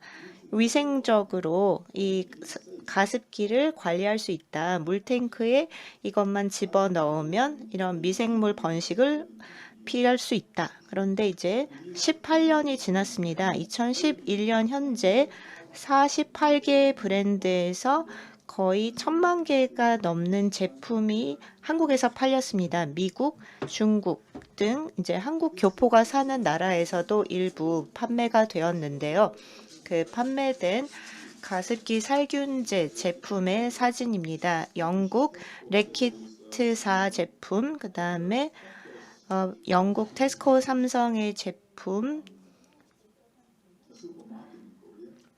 또 이마트에서 판매한 제품, 아일랜드 메덴텍, 그리고 덴마크의 캐톡스, 그 다음에 일본의 다이소에서 판매한 제품들입니다. 한국 제조사뿐만이 아니라 해외 제조사들도 이러한 제품을 많이 제조하고 판매를 했는데요. 그러면 이 가습기 살균제 사태는 어떤 사건이었냐면요. 2011년에 이 제품이 나온 지 18년 만에 한국의 질병관리청에서 역학조사를 실시했습니다. 임산부 사망 사건이 발생을 했는데 이 가습기 살균제가 그 원인일 수도 있다라는 조사 결과가 나왔고요. 2012년 2월에 동물 테스트를 통해서 그 독성이 입증이 되었습니다. 3년 뒤에 2014년 4월에 최초로 한국 정부에서 공식적으로 168명에 달하는 호흡기 질환자 피해자들이 이 살균기 가습기 살균제로 인한 피해를 봤다라고 인정을 했습니다. 그리고 그 피해자들이 대부분 영유아 그리고 임산부였습니다. 2021년 11월 7,598건의 케이스가 등록이 되었고요. 여기에는 1,724명의 사망자, 전체 비중의 22% 그리고 4,274명이 공식적으로 이 피해 구제 대상이 되었습니다. 폐렴, 천식 그리고 간질성 폐질환 진단을 받았습니다. 예, 그러면 이 피해자 사례를 보여드리겠습니다. 이 아이 같은 경우에는 생존을 하긴 했습니다만 굉장히 치명적인 그런 질환을 얻었고요. 그리고 결국 3세에 사망을 한 아이도 있습니다. 영국 제품 옥시를 썼던 경우이고요. 그 다음에 CT 사진을 폐를 찍은 것입니다. 3세 여아의 폐 섬유증 환자 이 폐 사진을 CT로 찍은 것입니다. 여러분들이 혹시 CT를 찍어 보셨는지 모르겠는데요. 정상적인 폐라면 다 이렇게 검정색이어야 합니다. 그런데 지금 보시다시피 이렇게 백색이 많이 있습니다. 섬유증이 보이고 있다라는 거고요. 그 다음 사진을 보도록 하겠습니다. 급성 섬유증이 한 달 만에 발생한 것입니다. 임산부 여성이고요. 여기서부터 좌측에서부터 우측까지 한 달 만에 너무나 급성으로 이 상황이 악화된 것을 볼 수 있습니다. 이 흰 부위가 더 늘어났죠. 그 다음에 3세 아이 사망했고요. 이 아이도 또 사망을 했고요. 이 어머니 같은 경우도 35세에 사망을 했습니다. 그리고 이 아이는 다행히 생존을 했습니다만 굉장히 심각한 호흡기 질환을 앓고 있습니다. 그 다음에 이 남성 같은 경우 생존은 했습니다. 하지만 또 폐 이식을 받았는데도 호흡이 굉장히 어려운 환자이고요. 그 다음에 이 여아도 사망을 했고 이 여성분 어머니입니다. 폐 이식을 받아서 생존은 했습니다. 그리고 상당히 희귀한 케이스인데요. 폐 이식을 받은 다음에 지금까지 그나마 정상적인 삶을 영위하고 있습니다. 그리고 가운데 있는 이 아이 같은 경우도 3세에 사망을 했습니다. 우측에 있는 이 아이의 아버지, 소방관이십니다. 그런데 그 화재로부터 많은 민간인의 삶을 구하는데 정작 이 아들의 삶은 구할 수 없었고요. 아까 그 아기도 죽었고 이 여성도 사망했습니다. 최근의 피해 사례입니다. 김응익 씨가 지난달 사망을 했습니다. 폐 이식을 받고 1년 뒤에 사망을 했습니다. 영국제 제품을 썼던 분입니다. 2015년도에 저희가 런던에 가서 시위를 했습니다. 가디언지가 저희의 활동을 취재를 했고 이 사진이 가디언지에 나왔습니다. 영국 의회 앞에서 찍은 사진이고 그 해당 기사입니다. 네, 그러면 간략하게 이 문제를 요약해서 말씀을 드리겠습니다. 일단 대량 학살, 제노사이드, 전국적으로 800만 명의 사람들, 거의 5명에 1명꼴로 이 제품을 사용을 했고요. 거의 100만 명에 달하는 사람이 건강에 피해를 봤습니다. 그리고 사망 건수는 2만 명이 넘고 있습니다. 이 정도의 인명 피해의 규모가 보고된 것이 1950년 한국전쟁 이후로는 없는 걸로 알고 있습니다. 거의 정말 그 말 그대로 대량 인류 학살이 일어났습니다.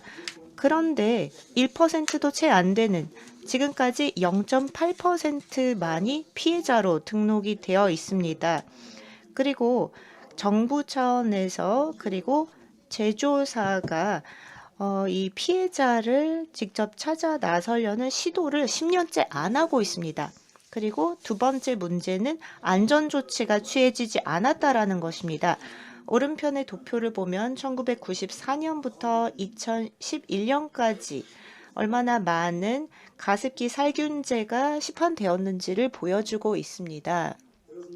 그런데 이 제품 안전 조치를 어떤 기업도 정부도 취하지 않았습니다. 일상적으로 쓰이는 생필품인데요. 그리고 48개 브랜드, 거의 이제 SK, LG, 삼성, 롯데, GS, 애경, 신세계, 이마트와 같은 한국 대기업들이 시판 전에 안전성 테스트를 하지 않았고요. 다국적 기업들도 이 제품을 제조를 했습니다. 래킷 뱅키서, 영국 회사입니다. 영국의 테스코, 이것도 잘 알려진 슈퍼마켓 체인이죠. 독일의 henkel, 그 다음에 일본의 다이소, 덴마크의 캐톡스 등이 이 제품을 제조, 판매한 다국적 기업들입니다. 영국에 본사를 두고 있는 래킷, 한국에서는 옥시로 알려져 있는데요. 한국 시장에 가습기 살균제의 47%를 판매했는데 아이러니하게도 영국이나 유럽에서는 동일한 제품을 판매하지 못했습니다. 왜냐하면 그 해당 시장에서는 독성 성분이 포함되어 있었기 때문에 그 판매가 금지되어 있었기 때문입니다. 결국 이제 한국 소비자들이 항의를 하니까 래킷에서는 2명의 한국 대학 교수를 매수해서 과학적 실험의 이 결과를 조작을 했습니다. 그런데 또 이 기업의 사명이 보호하고 치유하고 육성한다입니다. 그 다음에 세 번째 문제, 기업 책임성의 결여가 되겠습니다. 이 피해 보상과 배상이 잘 이루어지지 않고 있습니다. 구제와 보상은 전혀 다른 체제입니다. 이 제조회사에서는 책임을 전혀 지지 않았습니다. 4,528건의 피해 사례가 있었는데 그중에 16%만이 피해 보상을 받았습니다. 그리고 또 의료 승인 시스템이 굉장히 제한적으로만 적용이 됐습니다. 여러 가지 그런 피해 증상을 호소하고 있는데 그중에 3가지 질병만 인정을 받았습니다. 법적인 시스템도 제한적이고요. 그 다음에 이 피해자 집단도 굉장히 힘이 없는 상태이고 시민사회단체도 많이 이 이슈에 관심을 기울이고 있지 않습니다. 이러한 화학 물질에 이 호흡기에 어떤 영향을 미치는지 그런 안전성 테스트를 실시하지 않았습니다. 한국의 래킷 CEO 가우라프 자인 씨는 결국 인도로 도망쳤습니다. 한국 사법당국에서 기소를 하려고 했을 때 이 주요 성분 PHMG가 독성 성분이다라는 것을 이 증거를 감추고 인도로 도피를 했고요. 지금 현재 인터폴의 적색 리스트에 올라와 있는 인사입니다. 그러면 우리가 이 사태로부터 얻을 수 있는 교훈 5가지를 요약해서 말씀을 드리겠습니다. 생필품, 하나의 단일한 소비재로 너무나 많은 소비자들을 학살을 할 수가 있습니다. 바이오사이드라고 부를 만큼 굉장히 심각한 그런 대학살이었고요. 그런데 이게 한국에만 해당하는 게 아니라 그 어느 시장이든 그 어느 사람이든 피해자가 될 수가 있습니다. 그리고 또 소비자들이 사용하는 이 화학 제품, 이게 뭐 피부에 바르는 거나 아니면 먹는 게 아니더라도 흡입을 했을 때도 이게 폐 질환으로 이어질 수 있기 때문에 흡입용이라든지 스프레이용 이런 것에 대해서 반드시 안전성 테스트를 실시를 해야 되고요. 그 다음에 소비자 보호가 법적으로 의무화돼야 될 것입니다. 그 다음에 5번째, 유엔에서 가습기 살균제 협약을 채택을 해야 할 것입니다. 일본의 미나마타 협약이 체결됐던 것처럼요. 또 유엔 인권위원회, 세계보건기구, 유엔 환경계획, 아시아 환경 아시아 환경보건시민센터 등이 이런 활동을 주도를 해야 할 것입니다. 오늘 독일, 일본 등 해외 연사들께서 참석하고 계신데요. 이 가습기 살균제와 같지는 않지만 비슷한 그런 스캔들이 일본과 독일에서도 발생을 했었습니다. 일본의 미나마타, 그리고 독일의 탈리도마이드 사태, 그리고 인도의 보팔 가스 누출 사고 등이 있었습니다. 그런데 아직까지도 피해자에 대한 전면적인 조사가 일어나지 않고 완전한 보상도 있지 않았고 관련 기업이나 정부가 책임을 지지 않고 있습니다. 그런 여러 사태를 거쳤는데도 이제 한국에서 이런 가습기 살균제 사태가 있었고요. 그리고 또 비슷한 사건 사고가 발생하고 있습니다. 라돈 침대, 그리고 인도에서도 LG 화학의 그 공장의 가스 유출 사고가 있었습니다. 지금 여러 권리가 위배되고 있는데요. 시간 관계상 슬라이드 몇 장은 건너뛰도록 하겠습니다. 결국 형사 사건으로 이 가습기 살균제를 접근을 해야 한다. 한국 외에 다른 시장에서는 가습기 살균제 사건에 대해선 잘 모릅니다. 하지만 영국에 본사를 둔 래킷이 영국의 언론에 이 사건으로 보도가 된 바 있습니다. 2016년에 한국 검찰에서 14명의 래킷 직원들을 기소를 했었습니다. 전직 CEO도 포함이 됐습니다. 또 범죄 과실도 이 제목에 포함이 됐었습니다. 이 제품의 안전성을 검증하지 않고 판매를 했다라는 그런 범죄 과실을 이제 죄로 물고 있는데요. 그래서 2018년에 징역 2년에서 6년까지 받았습니다. 지금까지 이제 감옥에 남아 있는 직원이 2명인데요. 그 정도로는 충분하지가 않습니다.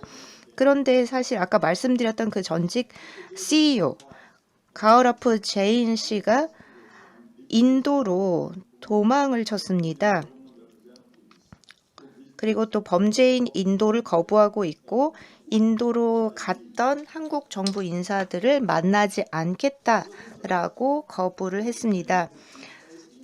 그래서 아까도 말씀드렸듯이 인터폴 적색 통지에 올라와 있는데요. 인터폴의 이 적색 통지는 이제 기소 또는 형을 선고받기 위해서 수배된 도피자들에게 발행하는 것입니다. 이 가습기 살균제를 제조한 기업들은 여기에 해당하는 처벌을 받지 못했습니다.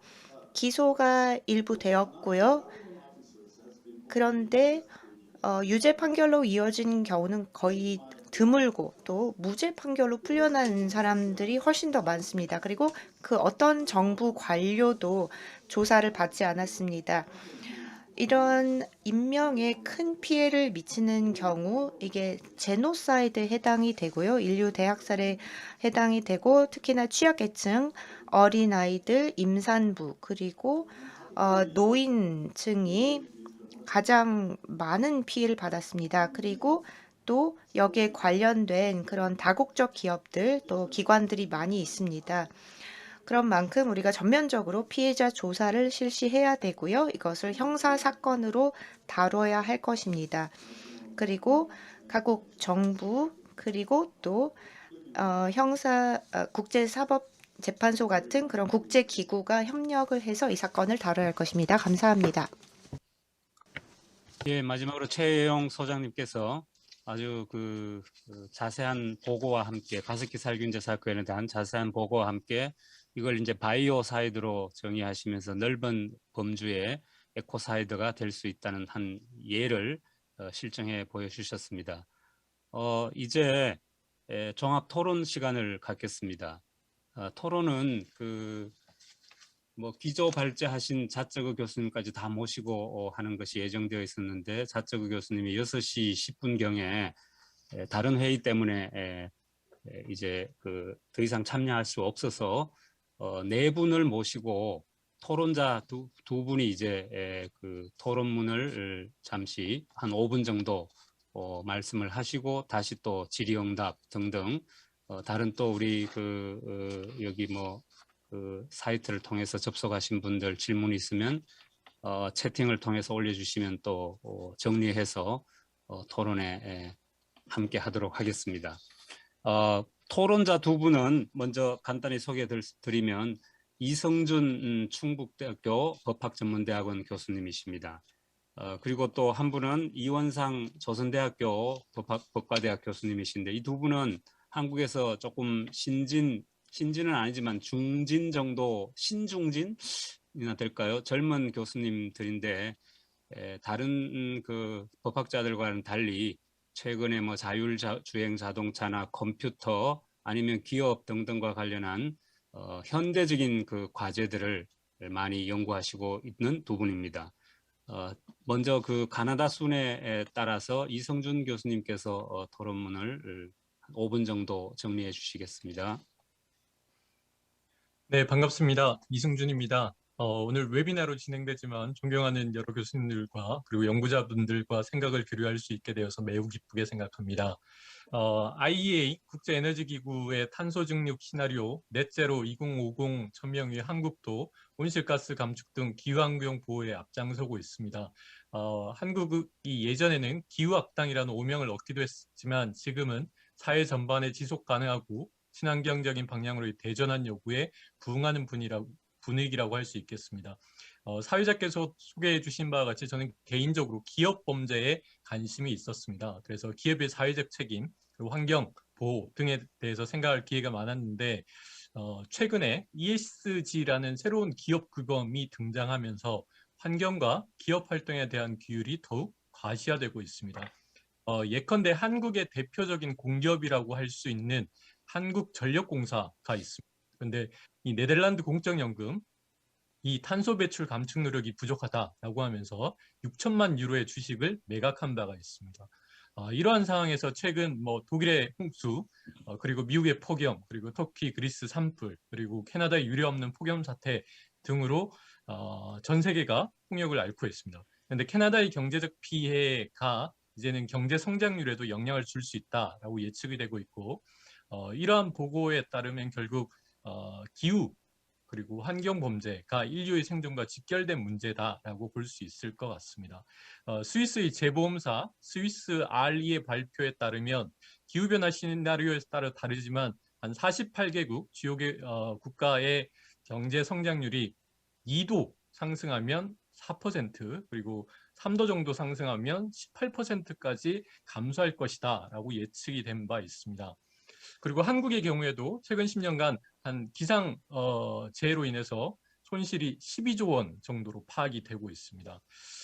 아시다시피 한국의 환경범죄 규제는 대기환경보전법 등 개별 법률 그리고 환경범죄 단속 및 가중처벌에 관한 법률로 규제가 되고 있는데 기본적으로는 베이스가 허용된 위험의 형태로 규정이 되어 있습니다.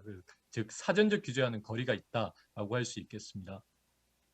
자츠그 교수님의 발표에서도 나왔지만 개인적으로는 환경범죄에서 제일 중요한 것은 환경범죄의 개념 그리고 보호법익의 문제라고 생각이 됩니다. 그리고 이러한 논의는 매우 중요하고 방대한 논의이기 때문에 제가 말씀을 다 드릴 수 없겠지만 방금 제시한 바와 같이 생명, 신체, 그리고 경제적 측면에서의 이 가시적 피해가 수치화되고 있기 때문에 앞으로는 보호법익의 문제의 경우에는 인간 중심적으로 이해를 하든 생태계 중심적으로 이해를 하든 여러 반론에도 의미 있는 진전이 있을 거라고 생각을 합니다. 그리고 가우구치 교수님의 발표에도 들어있지만 형법의 일반적인 인과 법칙, 이걸 수정해야 되느냐라는 근본적인 물음이 제시될 수 있는데, 개인적으로는 과학의 시대에 살고 있다라고 하지만 대부분은 모든 현상의 원인이 과학으로만 입증될 수 없다라고 생각을 합니다.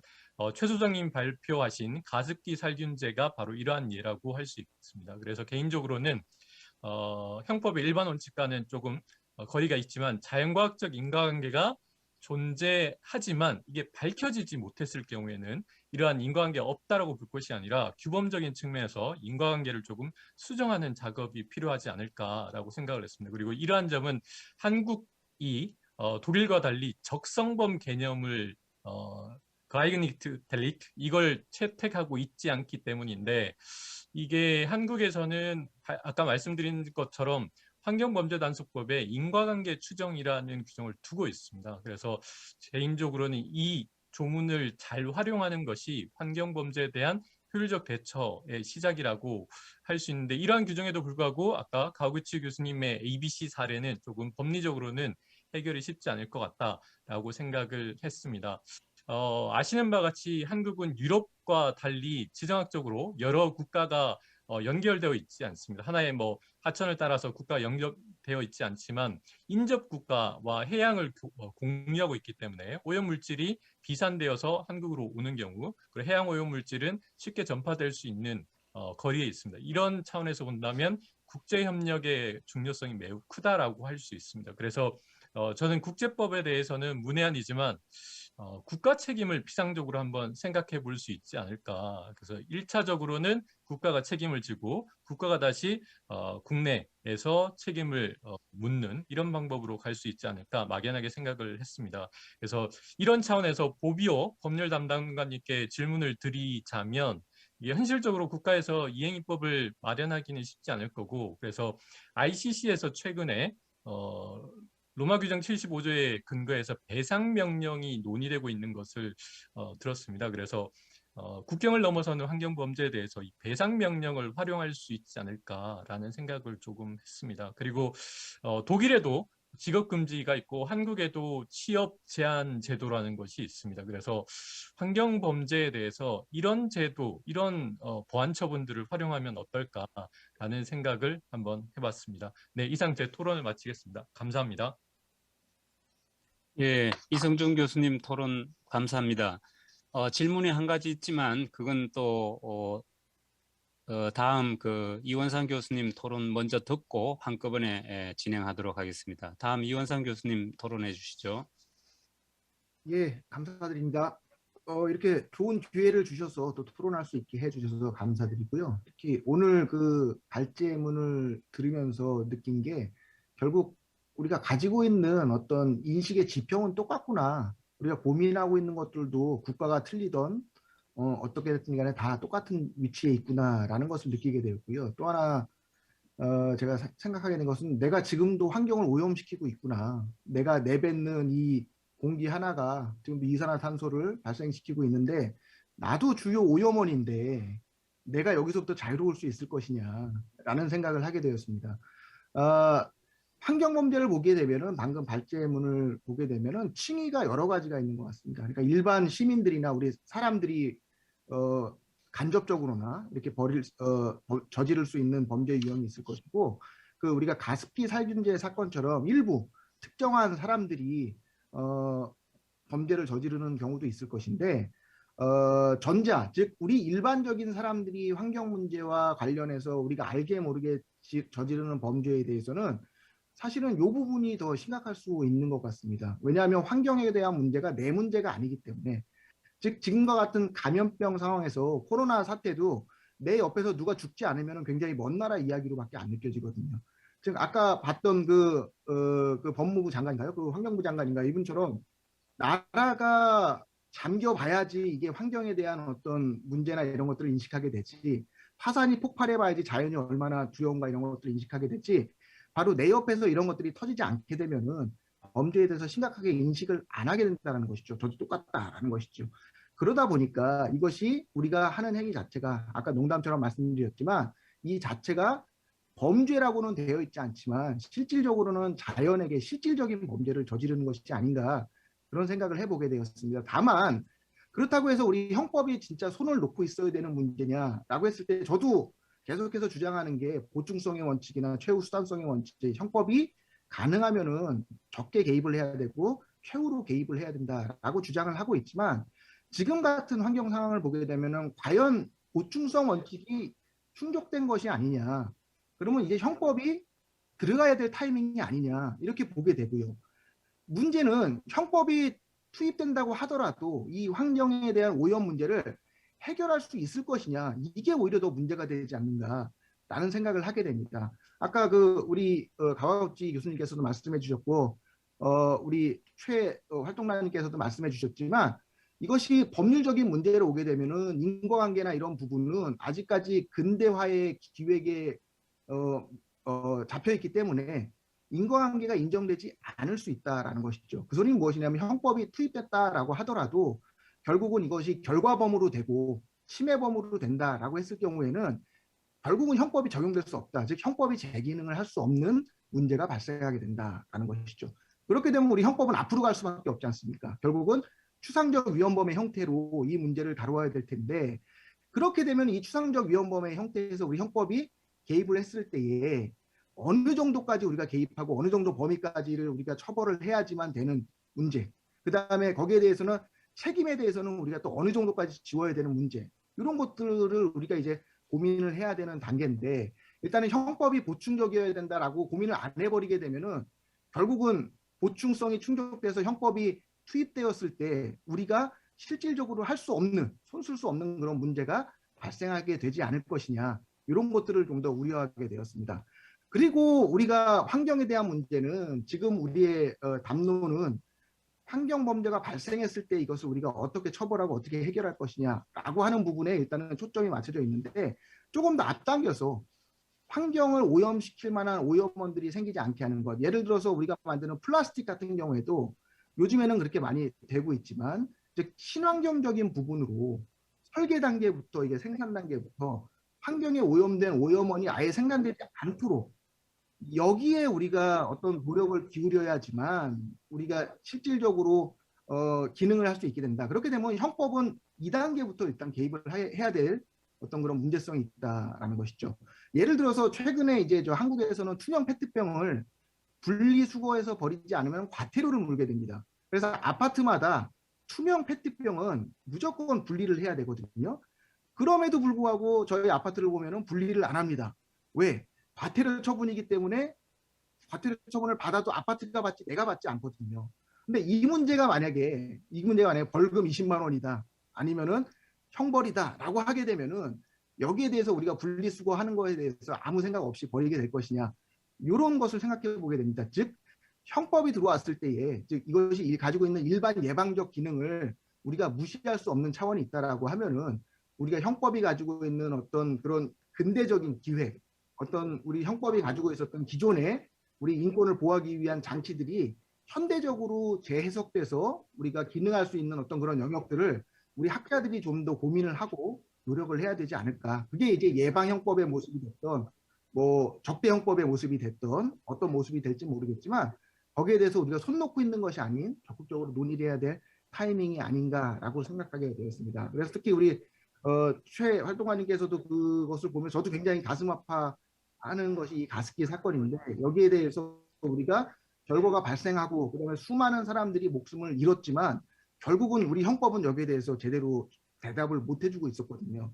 그래서 이런 부분에 대해서도 우리가 형법이 빠져야 된다는 그것이 아니고 적극적으로 개입을 해서 어떤 기능을 해야 되느냐라는 부분을 좀 더 논의를 해야 될 시기가 된 것이 아닌가라고 생각하게 됩니다. 사실은 제가 더 말을 하고 싶었는데 우리 이승준 교수님께서 앞에서 다 인터셉트를 하셨기 때문에 제가 하고 싶은 말을 이미 다 하셨습니다. 이게 후발주자의 이게 서러움인데 그래서 이승준 교수님께서 말씀해 주신 그 토론에 대한 내용도 전적으로 동의를 하게 되고요. 그다음에 특별히 뭐 발제자님께는 질문은 안 하고 제 의견만 이렇게 드리도록 하겠습니다. 감사합니다. 예, 이원상 교수님 감사합니다. 그 질문은 없고 지금 우리 환경 문제에 대해서 형법이 대처하기 위해서는 건대적인 그 기계론적 법 개념을 넘어서서 이제 생태학적 법 개념으로 새롭게 전환해야 한다는 그런 취지로 주장을 해 주셨습니다. 한 그 질문이 그 보비오 법률 담당관님께 있는데요. 그 부분 질문이 제가 한 번 더 상기해 드리면 그 로마 규정 75조의 국가 간 그 배상 책임, 그 배상 명령을 이 환경 문제에 적용하는 예라든지 아니면 또 그 가능성이라든지 이런 부분에 대한 질문인 것 같습니다. 질문에 답하시겠습니까?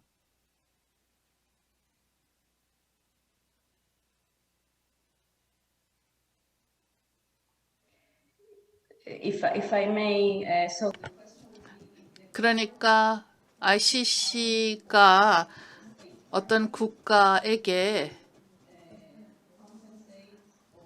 뭐 보상을 해라 내지는 어떤 그 환경 문제 피해자에게 구제를 해라라고 명령을 할 수 있는가라는 질문이었습니까? 그러니까 그 국가 영토 안에서이겠죠. 그런데 유감스럽게 그렇지 않습니다. 이런 경우라면은 그 관할권이 국내 당국에 있기 때문입니다. 그러니까 뭐 물론 조사를 하고 또 기소를 하는 단계가 있고 또 유죄 판결을 하는 단계가 있습니다. 그렇게 해야만 형사 범죄의 경우 보상을 명령할 수가 있는데요. 그럴 경우에는 그 범죄를 판결하고 일을 하는 것은 국내 법원일 것입니다. 그럴 경우이기 때문에 ICC는 그럴 권한이 없습니다. 그 어떤 ICC가 갖는 권한은 기업과 관련한 것입니다. 그러니까 일단 조사가 개시가 되고 그리고 또 소추관들이 그 조사를 할 수가 있죠. 어떤 협의체에 대한 체포가 명령되기 전이라도 그럴 때 국가의 책임이 발동됩니다. 그러니까 그 조사에 협력할 의무가 국가에 있기 때문에 국가는 관련 범죄와 관련해서 ICC와 협력할 의무가 있습니다. 그러나 그거 외에는 지금 말씀하신 것은 불가능합니다. 질문에 답이 되었기 바랍니다.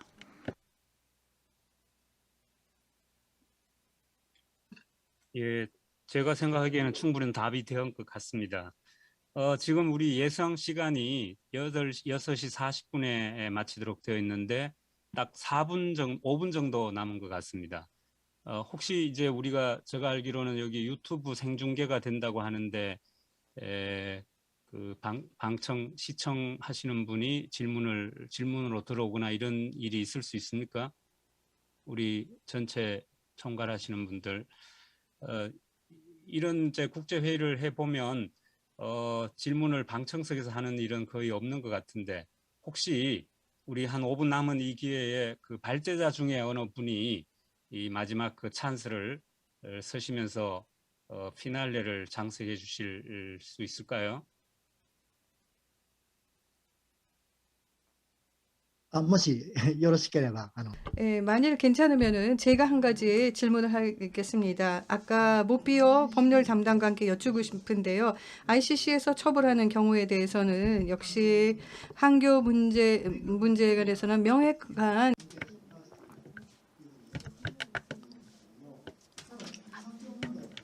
ですね。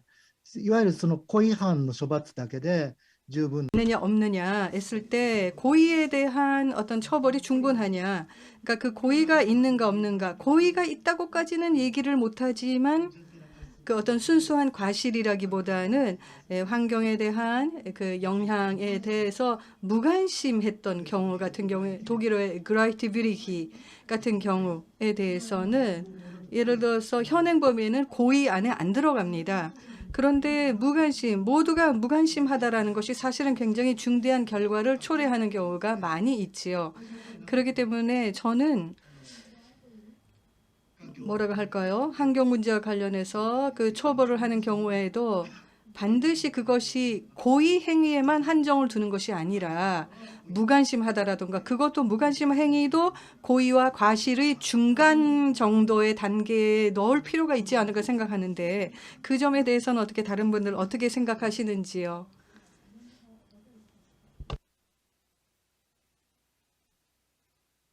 If I may, 제가 말씀드리고 싶은데요. 굉장히 정확한 것을 짚어주셨습니다. 왜냐하면은 그것은 현재까지도 굉장히 많이 논의가 되었던 것이고요. 또 더 깊은 논의가 필요하다고 생각합니다. 뭐 지금은 아닐지라도 언젠가는 좀 더 깊은 논의가 필요하겠죠. 이 환경 범죄 구성 요건을 보면은 이 사람에게 사람에게 입혀지는 피해가 어떻게 보자면 강간이나 사람과는 좀 거리가 많이 떨어집니다. 그래서 의도를 보자면 대개 기업들이나 개인들이 이런 범죄를 행할 경우에는 사람들에게 피해를 입히고 싶어서가 아닙니다. 어떤 경제적인 이득을 취하기 위해서 그런 행위를 한 것이죠. 그래서 그 의도는 간접적인 것이고 그것이 저희가 30조 아하에서 논의된 것이죠. 그러니까 ICC에서의 경우에는 적어도 인지를 하고 있고 의도가 있어야 된다는 최소 조건이 필요합니다. 오늘은 뭐 이야기를 안 했겠지만은 상급자의 책임 원칙도 있죠. 그래서 이럴 경우에는 어떠한 그 무관심이라든가 뭐 유기라든가 또는 그런 것들이 있지만은 이런 범죄는 적용하지 않습니다. 이런 범죄의 의는 30조에 있는 인식과 의도라는 조건이 충족되어야 됩니다. 그런데 이런 행위의 결과가 저희 개인적인 관점에서 말씀하시는 건데요. 이럴 경우에는 제가 말씀드린 그 예에 해당한다고 봅니다. 그러니까 어떠한 행위를 저질렀는데 그것이 환경에 피해를 입히는데 그러니까 그것으로 인해서 인간에게 피해를 입힌다라고 하는 것을 인지하고 있다라고 한다면은 그것은 의도가 있는 것으로 간주되어야 됩니다. 그래서 직접적인 것은 아니지만은 적어도 간접적인 범죄 행위가 되는 것이죠. 예, 그 마지막 질문이 공교롭게도 우리 앞으로 그 법학의 과제로 귀결되는 것 같습니다. 그 새로운 그 환경 문제에 대해서 대응하기 위해서는 전통적인 그 법적 개념 아니면 이제 element of crime에서는 그 해결할 수가 없으니까 이제 개념 자체를 바꿔야 되지 않느냐. 요소를 새로운 요소로 만들어서 대응하자 하는 것이 지금 마지막에 그럴 필요성에 대한 그 질문 겸 답이 저절로 나온 것 같습니다. 우리 삶이 내 몸이 벌써 이제 환경 오염의 주범이다라고 아까 이원상 교수님께서 말씀하셨는데 그 말씀을 들으니 그 이미 어떤 시인이 이 고비 사막이라는 그 제목에서 나의 삶이 이미 환경 문제다. 내 몸은 공해 배출 업체다 하는 그런 어떤 그 생태학적 인식의 전환을 촉구하는 그런 문학 작품을 낸 것이 기억이 납니다. 이제 법학자가 그 바톤을 이어받아 가지고 생태학적 법 개념을 다시 정립하면서 오늘 그 한국형사법무정책연구원이 정말 학자들도 하지 못했고 학회도 하지 못한 이런 주제를 한국에서 국제적으로 저명한 분들을 모시고 또 한국에 활동하시는 분을 모시고 이런 어떤 그 훌륭한 국제 포럼을 열게 된 것은 매우 이제 우리 그 환경 문제에 대해서 대응하는 법학자들의 자세를 새롭게 할 수 있는 기회를 제공해 주신 것 같아서 그 법학자를 대신해서 오히려 감사의 말씀을 드립니다. 그러면 이제 다시 그 사회를 유진 그 총괄 책임자분께 마이크를 넘기도록 하겠습니다. 감사합니다. 네, 감사합니다. Thank you. 네, 훌륭한 발표 및 토론 감사드립니다. 오늘 나오는 대화를 통해서 이 형법이 시급한 기후변화라는 문제를 어떻게 해결할까에 대해서 심사숙고할 수 있는 좋은 기회였던 것 같습니다. 이로써 제8회 한국형사법무정책연구원 국제포럼을 마무리하도록 하겠습니다. 참여해주신 모든 연사분들, 참석자분들 감사드립니다. 내년 차기 포럼에서 다시 뵙겠습니다. 감사합니다. 있습니다.